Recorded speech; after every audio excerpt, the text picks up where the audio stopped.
Guys, there are many ways that you can wake somebody up and tell them that there's a fire in their house. Tossing the dead pet hung from the tree is not a viable option, okay? It's not.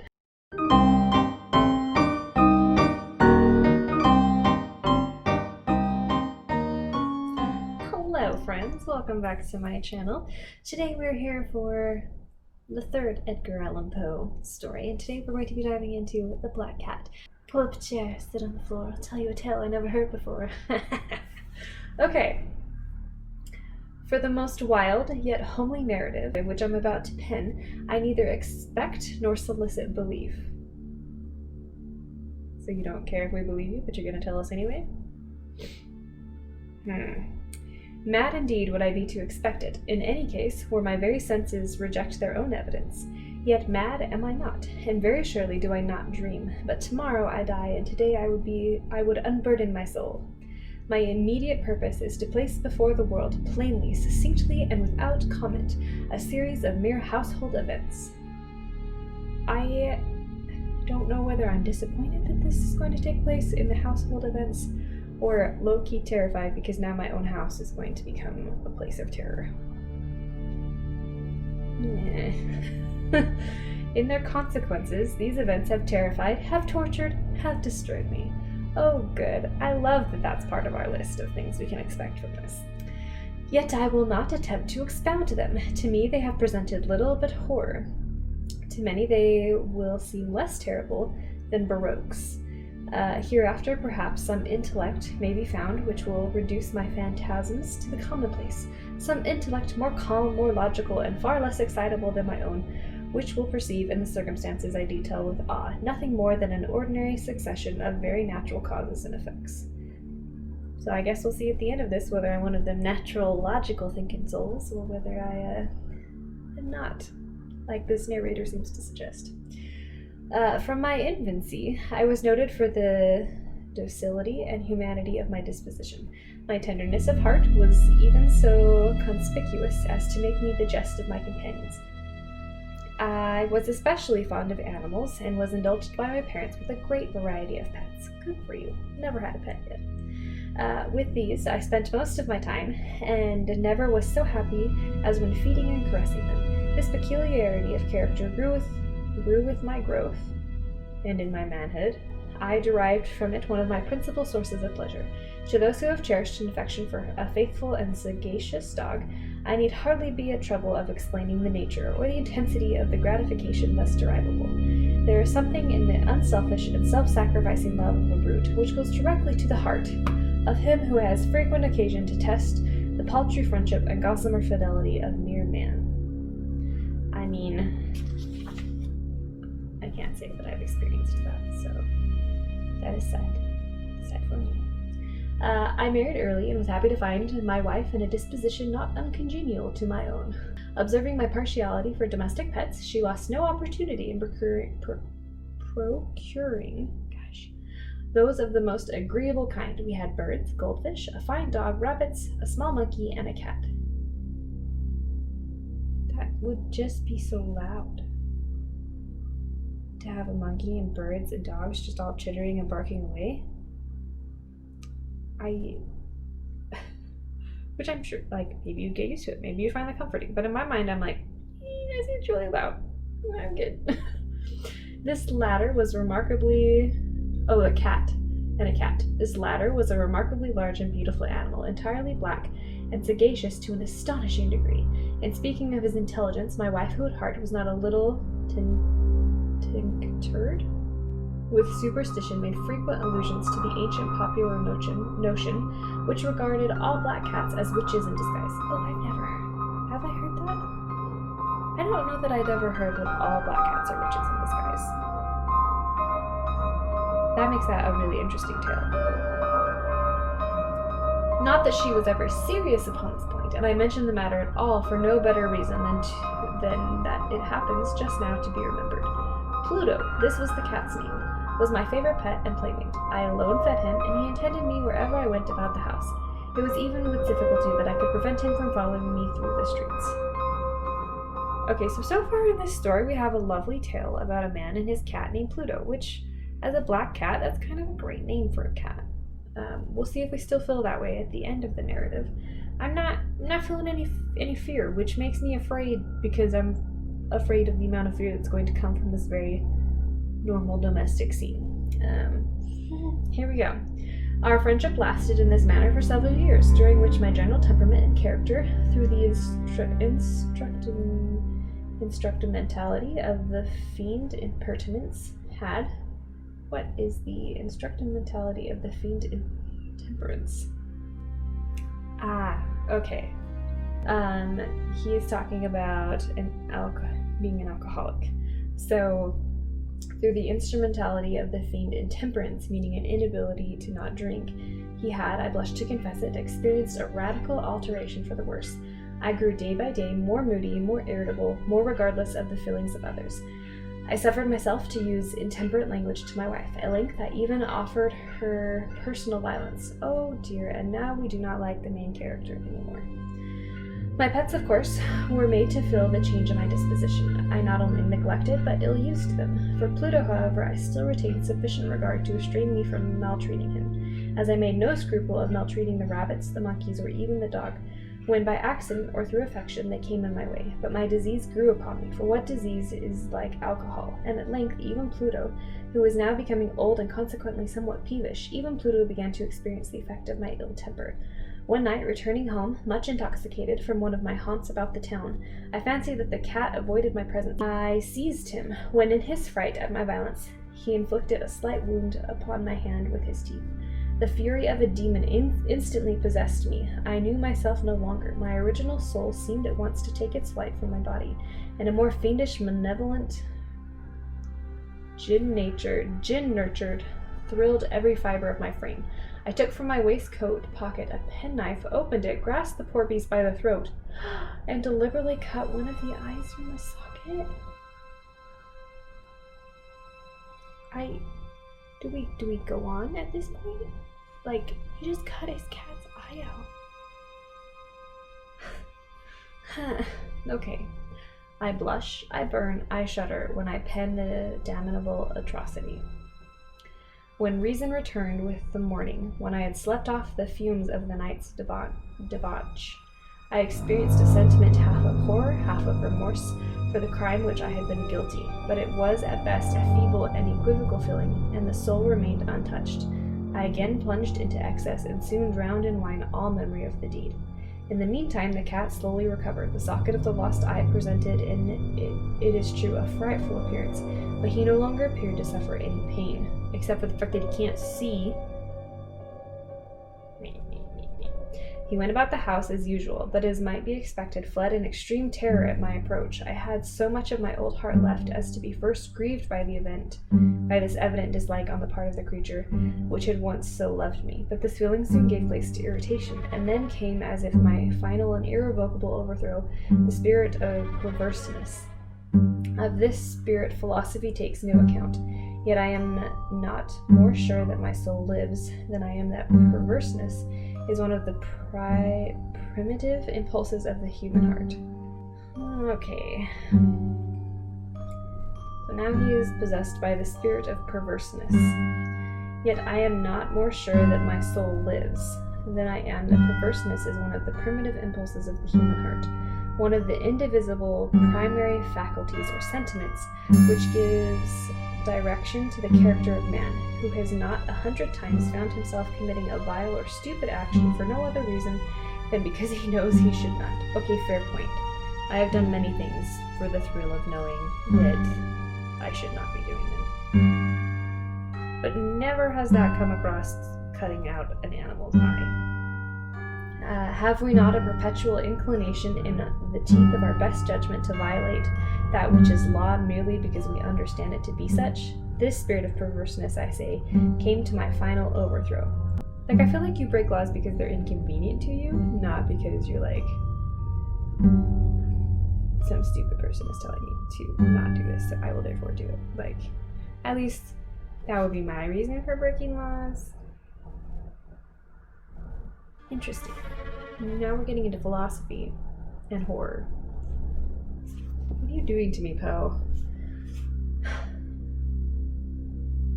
It was this unfathomable unfathomable, without fathom, longing of the soul to vex itself, to offer violence to its own nature, to do wrong for wrong's sake only. That urged me to continue and finally to consummate the injury I inflicted upon the unoffending brute. One morning in cold blood, oh no, I slipped a noose around its neck and hung it from the limb of a tree, hung it with tears streaming from my eyes and the bitterest remorse at my heart, because I knew that it had left me and because I felt it had given me no reason of offense. Hung it because I knew that in so doing I was committing a sin, a deadly sin that would jeopardize my immortal soul, as to place it, if such a thing were possible, even beyond the reach of the infinite mercy of the most merciful and most terrible God. On the night of the day on which this cruel deed was done, I was aroused from sleep by the cry of fire. The curtains of my bed were in flames. The whole house was blazing. It was with great difficulty that my wife, a servant, and myself made our escape from the conflagration. The destruction was complete. My entire worldly wealth was swallowed up, and I resigned myself thenceforth to despair. At least your house burned down. So, I mean, I don't know if that's a form of revenge on Pluto's part. The whole thing is called the Black Cat, and the Black Cat has now been removed from the narrative, so I'm assuming the Black Cat is coming back to haunt, as he should. I am above the weakness of seeking to establish a sequence of cause and effect between the disaster and the atrocity, but I am detailing a chain of facts and wish not to leave even a possible link imperfect. On the day succeeding the fire, I revisited the ruins. The walls, with one exception, had fallen in. This exception was found in the compartment wall, not very thick, which stood about the middle of the house, and against which had rested the head of my bed. The plastering had here in great measure resisted the action of the fire, a fact which I attributed to its having been recently spread. About this wall a dense crowd were collected, and many persons seemed to be examining a particularly large portion of it with very minute and eager attention. The words strange, singular, and other similar expressions excited my curiosity. I approached and saw, as if graven in bas relief, note. Sculpted figures, usually in profile, raised slightly above the background surface. Okay.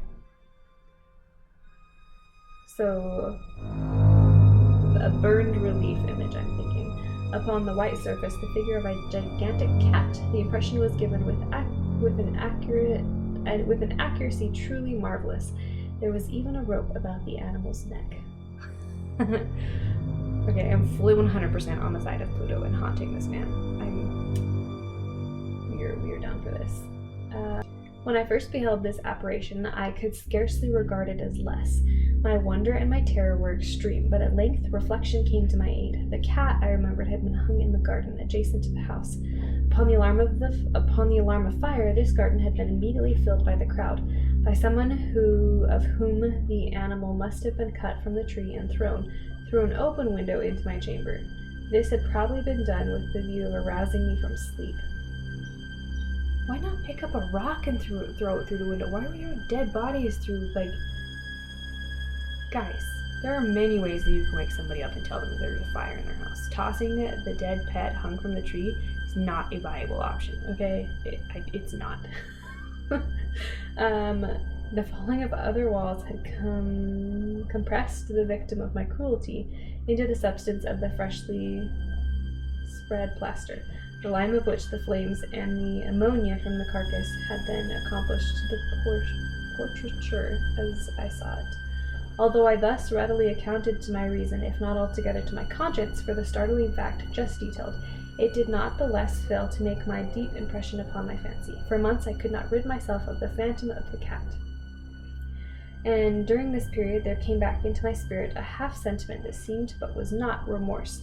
I went so far as to regret the loss of the animal and to look about me among the vile haunts which I now habitually frequented, for another pet of the same species and somewhat similar appearance, with which to supply its place. One night, as I sat, half stupefied in a den of more than infamy, my attention was suddenly drawn to some black object reposing upon the head of one of the immense hogsheads of gin, or of rum, which constituted the chief furniture of the apartment.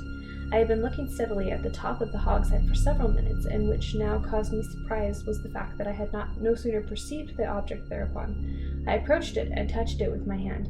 It was a black cat, a very large one, fully as large as Pluto, and closely resembling him in every respect but one. Pluto had not a white hair upon any portion of his body, but this cat had a large although indefinite splotch of white covering nearly the whole region of the breast.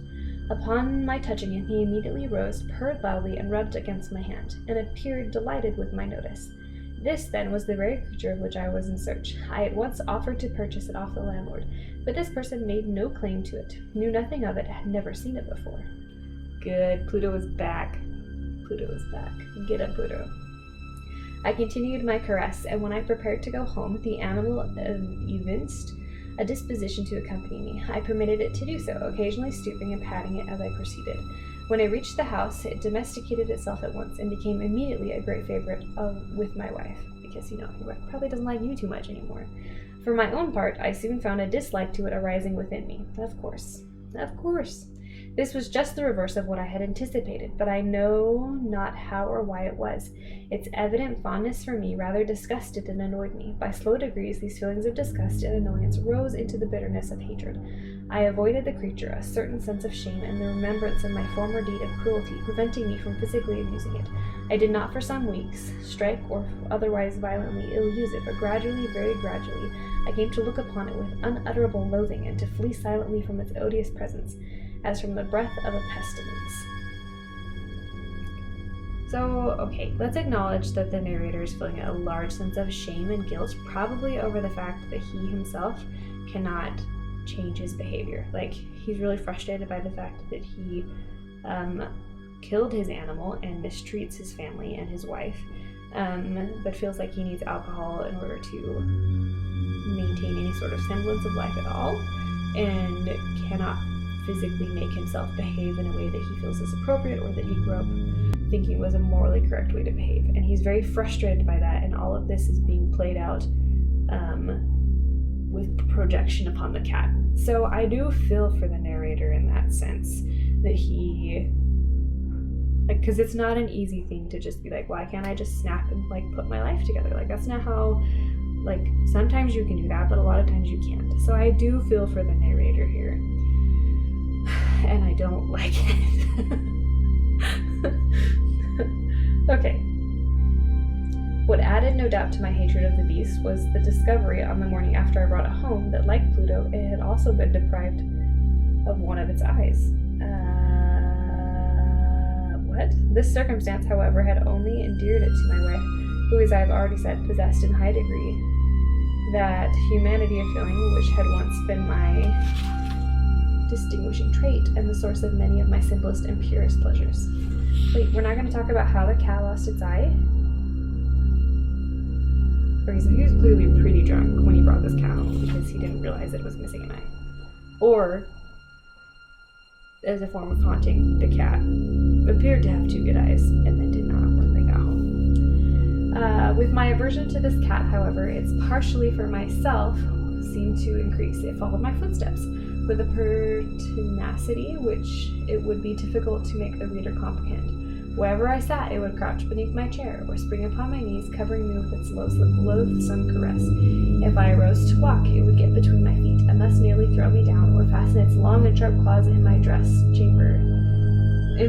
clamber in this manner to my breast. At such times, although I longed to destroy it with a blow, I was yet withheld from doing so, partly by the memory of my former crime, but chiefly, let me contest it at once, by absolute dread of the beast. Pluto. Hunt, Pluto, hunt. This dread was not exactly a dread of physical evil, and yet I should be at a loss how otherwise to define it. I am almost ashamed to own, yes, even in this felon's cell. Oh, now he's in prison. Okay. I am almost ashamed to own that the terror and horror with which this animal inspired me had been heightened by one of the merest chimeras it would be possible to conceive. My wife had called my attention once more to the character of the mark of the white hair, of which I have spoken, and which consisted the sole visible difference between the strange beast and the one I had destroyed. The reader will remember that this mark, although large, had been originally very indefinite, but by slow degrees nearly imperceptible, and which for a long time my reason struggled to reject as fanciful, it had at length assumed a rigorous distinction of an outline. Oh dear. It was now the representation of an object that I shudder to name, and for this, above all, I loathed and dreaded, and would have rid myself of the monster had I dared. It was now, as I say, in the image of a hideous, a ghastly thing of the gallows. Oh, mournful and terrible engine of horror and of crime and of agony and of death. That's a really effective way to haunt somebody. And it's hard to tell if the cat actually is morphing or if this man is projecting his anguish on his inability to control his life onto the cat. It's very hard to tell. And now I was indeed wretched beyond the wretchedness of mere humanity, and a brute beast whose fellow I had contemptuously destroyed, a brute beast to work out for me, a man fashioned in the image of the high God, so much insufferable woe. Alas, neither by day nor by night knew I the blessing of rest any more. During the former, the creature left me no moment alone, and in the latter I started hourly of dreams of unutterable fear to find the hot breath of the thing upon my face, and its vast weight, an incarnate nightmare that I had no power to shake off, incumbent eternally upon my heart. Beneath the pressure of such torments as these, feeble remnant of the good within me succumbed. Evil thoughts became my sole intimates, the darkest and most evil of thoughts. The moodiness of my usual temper increased to hatred of all things and of all mankind. Oh, that's bad. We're spiraling. While from the sudden, frequent, and ungovernable outburst of a fury to which I now blindly abandoned myself, my uncomplaining wife, alas, was the most usual and the most patient of sufferers.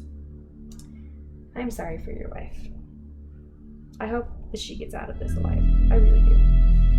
One day she accompanied me upon some household errand into the cellar of an old building which our poverty compelled us to inhabit. The cat followed me down the steep stairs, and, nearly throwing me headlong, exasperated me to madness. Uplifting an axe? Oh, why does he have a random axe?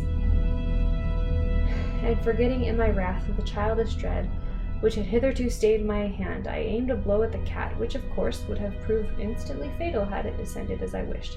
But this blow was arrested by the hand of my wife. Oh no. Goaded by the interference into a rage more than demoniacal, I drew my arm from her grasp, buried the axe in her brain. She fell dead upon the spot without a groan.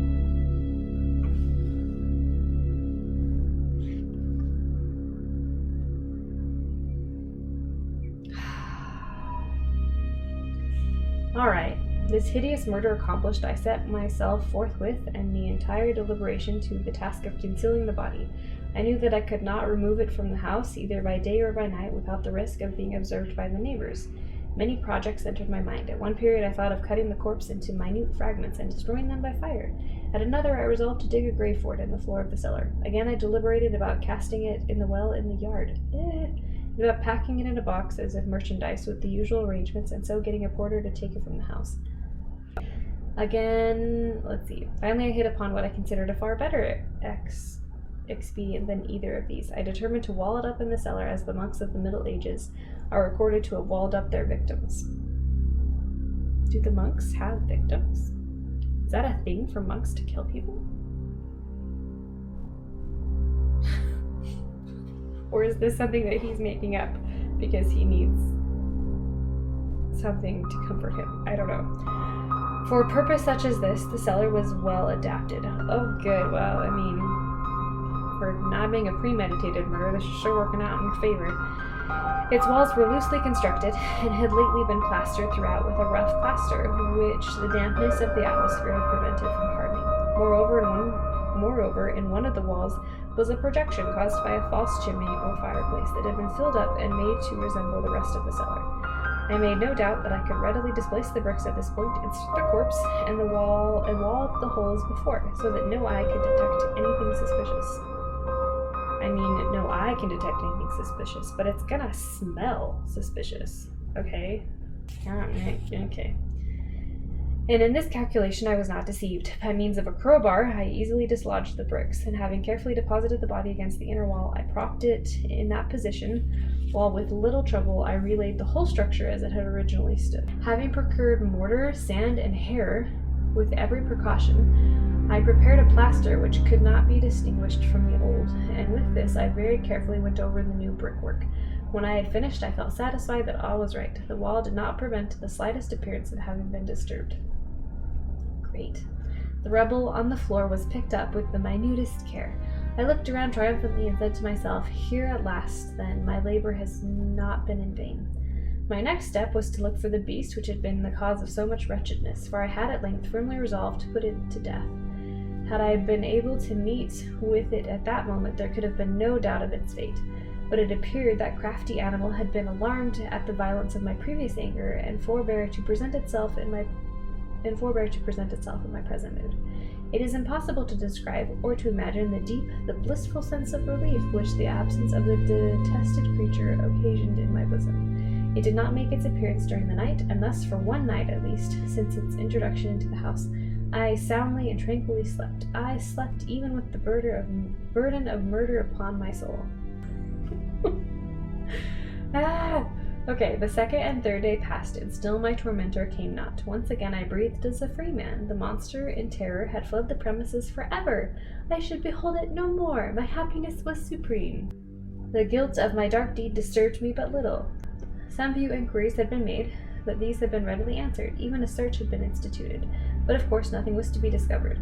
I looked upon my future felicity as secured. Upon the 4th day of the assassination, a party of the police came very unexpectedly into the house and proceeded again to make scrutability of my place of concealment. I felt no embarrassment whatsoever. The officers bade me accompany them in their search. They left no nook or corner unexplored. At length, for the 3rd or 4th time, they descended into the cellar. I quivered not a muscle. My heart beat calmly as one who slumbers in innocence. I walked the cellar from end to end. I folded my arms upon my bosom and roamed easily to and fro. The police were thoroughly satisfied and prepared to depart. The glee at my heart was too strong to be restrained. I burned to say if but one word by way of triumph, and to render doubly sure their assistance of my guiltlessness. Are we about to have a villain monologue where he tells everybody how it got done while rubbing his hands creepily together? This is where it feels like it's going. Gentlemen, I said at last as the party ascended the steps, I delight to have allayed your suspicions. I wish you all health and a little more courtesy. By the by, gentlemen, this is a very well-constructed house. In the rabid desire to say something easily, I scarcely knew what I uttered at all. I mean to say an excellently well-constructed house. These walls, are you going, gentlemen? These walls are solidly put together, and here, through the mere frenzy of bravado, I rapped heavily with a cane, which I held in my hand upon the very portion of the brick, behind which stood the corpse of the wife of my bosom. But may God shield and deliver me from the fangs of the archfiend. No sooner had the reverberation of my blows sunk into silence than I was answered by a voice within the tomb. Oh, mercy. I'm afraid to go on. By a cry, at first muffled and broken, like the sobbing of a child, and then quickly swelling into one long, loud, and continuous scream. Utterly anomalous and inhuman, a howl, a wailing shriek, half of horror, half of triumph, such as might have arisen only out of hell. Oh, great. Conjointly from the throats of the damned in their agony, and of the demons that exult in the damnation. Of my own thoughts it is folly to speak. Swooning, I staggered to the opposite wall. For one instant the party at the stairs remained motionless, through extremity of terror and awe. Agreed, I am also in an extremity of terror and awe. I feel that. In the next, a dozen stout arms were toiling at the wall. It fell bodily. The corpse, already greatly decayed and clotted with gore, stood erect before the eyes of the spectres. Upon its head, with red extended mouth and solitary eye of fire, sat the hideous beast, whose craft had seduced me into murder, and whose informing voice had consigned me to the hangman. I had walled the monster up within the tomb. These stories make me think a lot, which I was not expecting. I was just expecting to be scared of a lot of things.